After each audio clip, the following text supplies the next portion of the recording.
আসসালামু আলাইকুম প্রিয় দর্শক। সাদিক কারিমকে নিয়ে সেখানে উনি বলেছে সাদিক কারিম কোনো সমন্বয়ক ছিল না। এরই একটি প্রমাণ হিসেবে এটা প্রমাণ হিসেবে দেখান চ্যালেঞ্জ ছুড়ে দিয়েছে সাদিক কারিম যে উনি কোথাও বলেছেন কিনা উনি সমন্বয়ক। তো উনি যেটা বলার চেষ্টা করেছেন যে সাদিক কারিম বলছেন যে ইতিহাসকে বিকৃত করার চেষ্টা করা হচ্ছে। এনসিপির বক্তার মধ্যে এই স্ট্যাটাসে এই বক্তব্য পাওয়া যায় এবং উনি বলছেন যে আমি আমার যতগুলো বক্তব্য রেখেছি আপনারা যদি ৫ই আগস্টের পর সেগুলো দেখেন তাহলে দেখবেন যে আমি সব জায়গায় বলেছি যে জুলাই বিপ্লবে যদি কোনো মাস্টার মাইন্ড থাকে, যদি কোনো নায়ক থাকে তাহলে তারা হলেন আমাদের শহীদরা এবং আমাদের গাজীরা।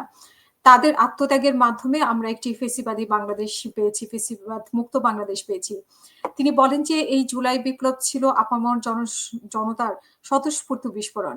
এখানে সব মতের মানুষ নিজেদের ব্যক্তিগত মতভেদ ভুলে গিয়ে একটি কমন লক্ষ্য ফেসিবাদ মুক্ত বাংলাদেশ বিনির্মাণের জন্য একত্রিত হয়েছিল। যখন খুনি হাসিনা দেশ থেকে পালিয়ে যায় সেই সময় সরকার গঠন এবং পরবর্তী সময়ে আমি কখনো সমন্বয়ক পরিচয়ে কোথাও গিয়ে কোনো কিছু দখল বা আত্মসাৎ করেছি এমন একটি সিঙ্গেল ডকুমেন্টও কেউ দেখাতে পারবে না।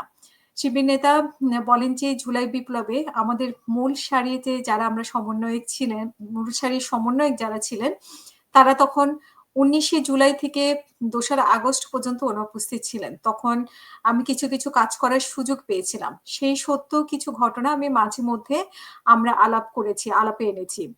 যখন ইন্টারনেট ব্ল্যাকআউট হয়, কারফিউ জারি হয়, তখন সবকিছু বিচ্ছিন্ন ছিল।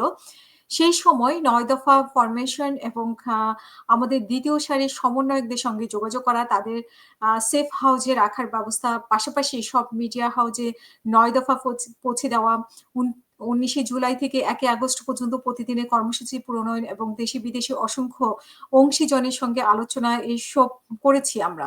তিনি বলেন যে এই ঘটনাগুলো যদি জাতির সামনে না আসে তাহলে ঐতিহাসিক বিকৃতি তৈরি হবে এবং এমন হাজারো ঘটনা রয়েছে যার মধ্যে কয়েকটি আমরা জানি। ইতিহাসের দায় থেকে আমরা আশা করব যে জাতি সবকিছুই জানবে। ৫ই আগস্টের পরে দেখা গেছে যে যারা ওই গুরুত্বপূর্ণ সময়ে ১৯শে জুলাই থেকে ২ আগস্ট পর্যন্ত অনেক গুমের নাটক করেছেন, কেউ আত্মগোপনে ছিল, আবার কেউ আন্দোলনে মেসেজ করে ক্যাম্পাস খোলার আন্দোলন করেছিল, তারা আবার আগস্টের পর মহা বিপ্লবী হয়ে উঠেছে।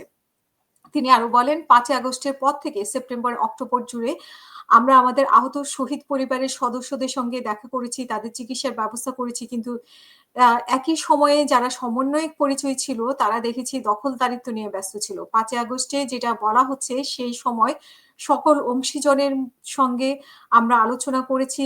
তারপরে সায়ের ভাইও সেখানে ছিলেন। আমি মাহফুজ আলমকে বলেছিলাম যে সরকার গঠনের রূপরেখা কি হবে যখন হাসিনা পালাবে। আমরা নিজেরাও বলেছিলাম যে এক দফা ঘোষণায় মাঠ থেকেই আসবে এবং কোনো সেনাবাহিনীর দপ্তর বা কোনো জায়গা থেকে নয়, সরকার গঠনের বিষয়টি আমরা সবাই মিলে আলোচনা করে ঠিক করেছিলাম। তিনি বলেন এখন এইভাবে দোষারোপ করে ভিত্তিহীন কথা বলা যখন আমাদের মূল সারির কিছু যোদ্ধা তা করছে তখন তা আমাদের ব্যথিত করে।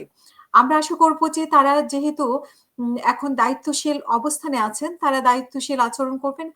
আম এখন যেসব বয়ান তুলে ধরা হচ্ছে তা সবাইকে কষ্ট দিচ্ছে, বিভাজন তৈরি করছে।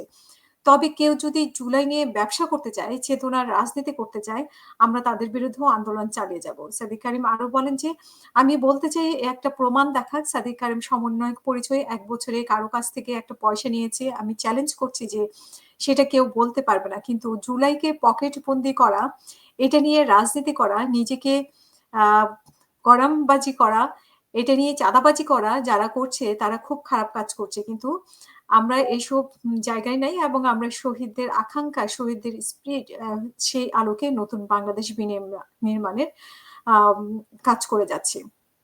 তো দেখা যাক সাদিক কারিমের এই উত্তরে নাহিদ ইসলাম কিছু বলে কিনা। এখন এই পর্যন্তই। সবাই ভালো থাকবেন। আসসালামু আলাইকুম।